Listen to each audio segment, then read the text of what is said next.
Class 9 class 9 इसमें आज पढ़ेंगे हम पदार्थ के भौतिक गुण। पदार्थ के भौतिक गुण के बारे में पढ़ना है। तो पदार्थ के 5 भौतिक गुण होते हैं। पदार्थ के 5 भौतिक गुण होते हैं। पहला है उसमें, पहला पदार्थ कणों का बना होता है। पदार्थ कणों का बना होता है। इसमें है कि प्राचीन काल का मत था, पदार्थ लकड़ी की गुटिका की तरह अनवरत होती है। अर्थात पदार्थ जो है एक लंबे आकार में होता है। और नए शोध से पता चलता है कि पदार्थ छोटे छोटे कणों का बना होता है। तो ये नया शोध था और ये प्राचीन मत था, प्राचीन काल में था कि ये अनवरत होते हैं। और अभी का जो नया शोध है उसमें पता चला कि पदार्थ छोटे छोटे कणों से बने होते, कणों का बना होता। अब इसके लिए, इसको दिखाने के लिए एक प्रयोग इसमें किया जा रहा है, जिससे यह सिद्ध होगा कि पदार्थ जो हैं तो छोटे छोटे कणों के बने होते हैं। इसके लिए एक प्रयोग है, चीनी और पानी के साथ एक प्रयोग कर इसको सिद्ध करेंगे। चीनी और पानी का एक प्रयोग है जिससे यह पता चलेगा कि पदार्थ छोटे छोटे कणों के बने होते हैं। तो इसमें क्या करेंगे, इस प्रयोग के लिए सबसे पहले क्या करना है, तो इसके लिए एक बीकर लेंगे जिसमें जल भरा है और शुगर यानी चीनी के कुछ दाने लेंगे और इसको इस बीकर वाले जल में डालेंगे। और डालने के बाद इसको मिलाएंगे। मिलाने के बाद क्या होगा, ये जो है मिश्रण जो प्राप्त होगा, ये सॉल्यूशन, इसमें क्या होगा, ये चीनी इसमें घुल जाएगा पानी में और एक मिश्रण बन जाएगा। वाटर प्लस शुगर का एक मिश्रण बन जाएगा। और तो इस मिश्रण में देखेंगे कि वाटर और शुगर दोनों मिक्स होके बिल्कुल एक हो गया है। जो सॉल्यूशन बन गया उसमें चीनी कहीं भी दिखाई नहीं दे रहा। इसमें चीनी कहीं भी दिखाई नहीं दे रहा है, ये बिल्कुल लुप्त हो गया। तो इसमें प्रयोग के निष्कर्ष, तो इस प्रयोग में 2 निष्कर्ष, इस सॉल्यूशन में चीनी नहीं दिख रहा है, यानी ये जो मिश्रण है इसमें चीनी नहीं दिख रहा। और दूसरा है कि वाटर का लेवल नहीं बढ़ा। इसमें जितना चीनी डालने के पहले जितना इसमें था वाटर, चीनी डालने के बाद भी वाटर का लेवल उतना ही रहा। इससे यह सिद्ध होता है कि पदार्थ जो होते हैं छोटे छोटे कणों का बना होता है। क्योंकि अगर जल के बीच में जगह नहीं होता तो उसमें शुगर नहीं मिक्स होता, और शुगर मिक्स नहीं होता। और दूसरी बात कि अगर मिक्स नहीं होता, और दूसरी बात है कि शुगर डालने पर उसका वाटर का लेवल भी बढ़ जाता। तो यहाँ वाटर का लेवल भी नहीं बढ़ रहा और चीनी भी नहीं दिख रहा। अर्थात वो जल के अणु हैं उसके बीच में चीनी का जो होगा कण वो मिल गए, लुप्त हो गए। अब इसमें दूसरा जो है गुण है वो ये है इसमें कि पदार्थ के कण अत्यंत सूक्ष्म होते हैं। पदार्थ के कण अत्यंत सूक्ष्म होते हैं। तो इसमें पदार्थ अनेक अत्यंत सूक्ष्म कणों से मिलकर बने होते हैं। और इसके लिए एक प्रयोग दिखाया गया है। इस प्रयोग से ये पता चलता है कि पदार्थ एक छोटा छोटा कण जो है उससे मिलकर बना हुआ है। इस प्रयोग में करने के लिए सबसे पहले प्रयोग में क्या करेंगे, एक बीकर में 100 ml जल लेंगे और कॉपर सल्फेट के कुछ रवे को लेंगे। ये जो है कॉपर सल्फेट है, इसका टुकड़ा है ये कॉपर सल्फेट। ये तो ये कॉपर सल्फेट है।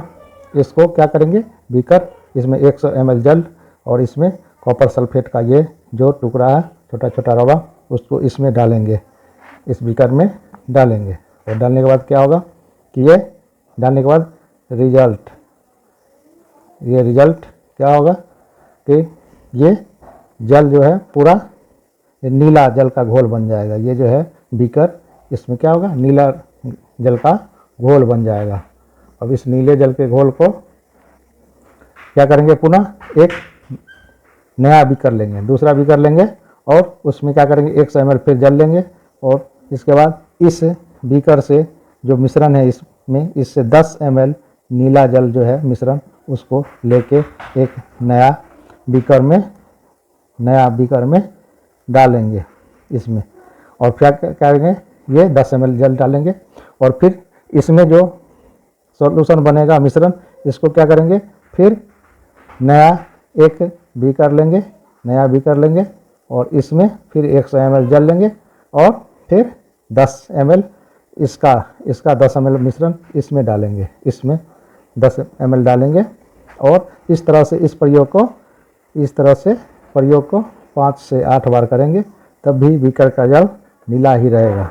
तो इससे निष्कर्ष क्या निकलता है? निष्कर्ष निकलता है इससे यह स्पष्ट होता है कि कॉपर सल्फेट के एक छोटे से रवे में लाखों करोड़ों सूक्ष्म कण होते हैं जो इतना बार इसको जल को चेंज करने के बाद भी ये क्या करते हैं इसको फिर से घोल को नीला कर देते हैं।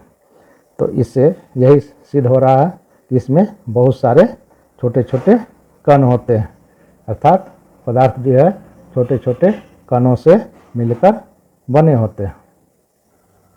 अगला जो है अगला है गुण, पदार्थ के कण अनवरत होते हैं और ये गतिशील रहते हैं।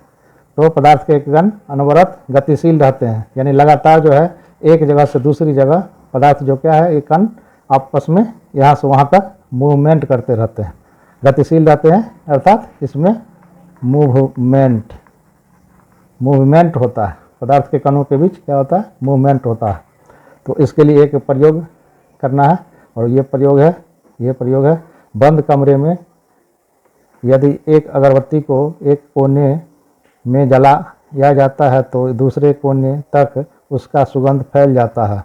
अर्थात एक कोना में यहाँ अगर जला रहे हैं तो कुछ समय बाद उसका जो है अगर यहाँ पर जला रहे हैं और यहाँ पर कोई खड़ा है तो उसका सुगंध इसको यहाँ पर मालूम चलेगा कि यहाँ पर कुछ सुगंध आ रहा है।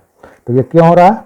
क्योंकि यहाँ का कण धीरे धीरे एक कण से दूसरे कण आपस में आगे की तरफ बढ़ते हैं और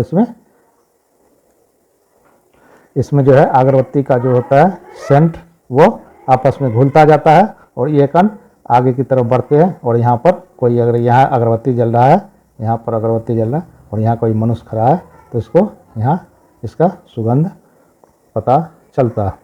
और परफ्यूम, कोई अगर परफ्यूम है, परफ्यूम के साथ भी ऐसा है कि कोई अगर व्यक्ति एक जगह परफ्यूम लगा के खड़ा है और कुछ दूर जो है वहाँ पर कोई दूसरा व्यक्ति है तो उसको उसका सुगंध मालूम होता है।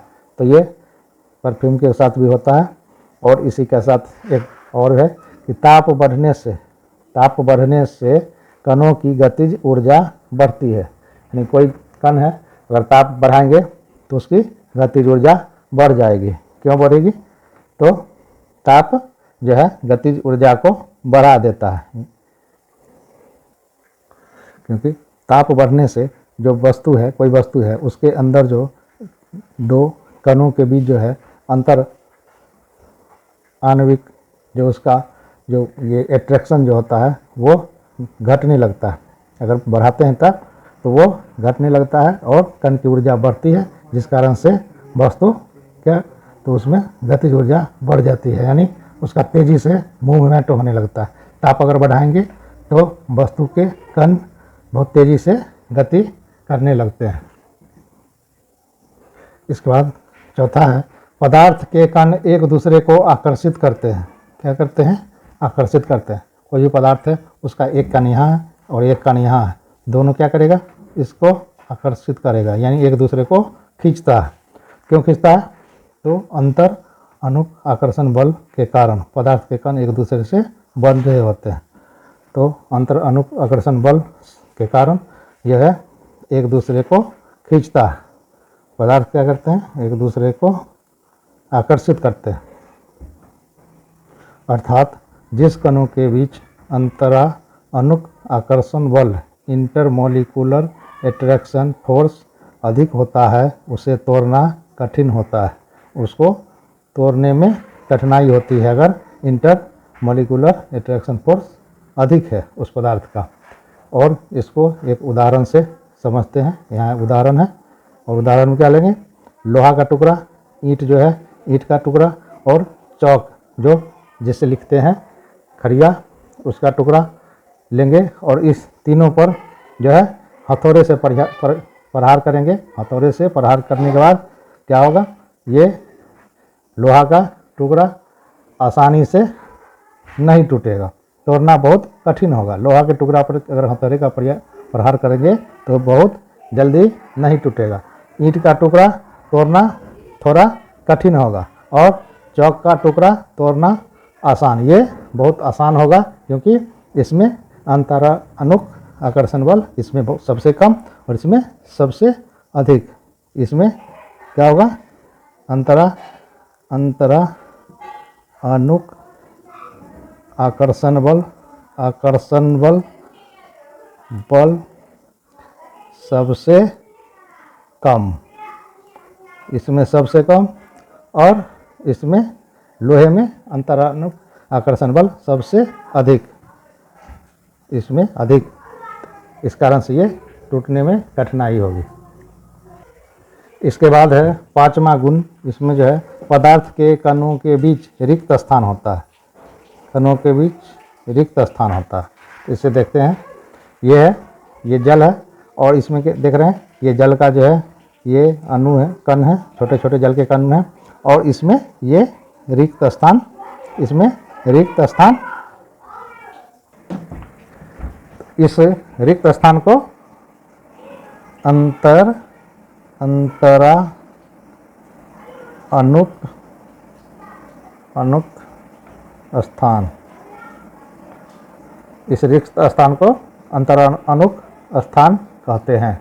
और ये जल के कण हैं, तो ये कण है, और इसके बीच के ये जो देख रहे हैं ये जगह, इसमें रिक्त स्थान होते हैं, जिस रिक्त स्थान को अंतरानुक स्थान कहा जाता है। अर्थात दो अणुओं के बीच का स्थान। अंतरानुक स्थान क्या हुआ, ये दो अणु हैं और इसके बीच में जो स्थान होता है उसको अंतरानुक स्थान कहा जाता है। तो इसमें है पदार्थों के कणों के बीच रिक्त स्थान होने के कारण ही चीनी जल में घुलने पर चीनी के कण लुप्त हो जाते हैं। तो ये कैसे पता चलेगा कि अंतरानुक स्थान होते हैं, तो इसमें देखेंगे कि जब हम जल में चीनी का जो है उसमें कुछ जो है ये डालते हैं चीनी, तो उसमें क्या होता है, ये चीनी घुलने के बाद उसमें चीनी के कण लुप्त हो जाते हैं। क्यों हो जाते हैं, तो उदाहरण है, ये इस तरह से ये चीनी, ये जल के कण है और इसमें चीनी के कण, छोटे छोटे चीनी के कण, जब ये घुलते हैं तो जल के कण में ये चीनी के कण बिल्कुल छोटे छोटे कण में टूटकर लुप्त हो जाते हैं, और ये रिक्त स्थान है, इसी को अंतरानुक स्थान कहा जाता है। और ये शुगर का मॉलिक्यूल है और ये जल के मॉलिक्यूल, इसके बीच का ये जगह, इसमें जल के मॉलिक्यूल के बीच शुगर का यानी चीनी का मॉलिक्यूल घुल जाता है, और इससे पता चलता है कि पदार्थ के कणों के बीच रिक्त स्थान होता है। तो ये हम उदाहरण से देख सकते हैं कि किस तरह से रिक्त स्थान होता है।